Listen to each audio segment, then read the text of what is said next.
கட்சியை பொறுத்த வரைக்கும் அந்த பொதுச்செயலை யாருன்னு கிடைக்குன்னு கேட்டிங்கன்னா, முதல்ல ஜாதகத்தை பற்றி சொல்கிறேன் கேட்டுங்க.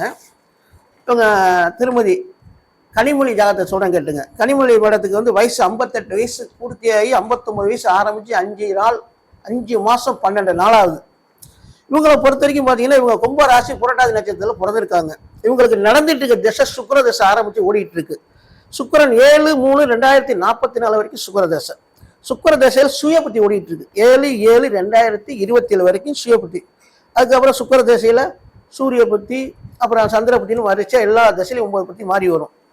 பொதுவாக ஒரு ஜாதகத்தை பார்க்குறப்ப உதயநிதிக்கும் கனிமொழியும் வச்சு கம்பல் பண்ணி பார்க்குறப்ப உதயநிதி ஜாதகம் மிக சிறப்பு.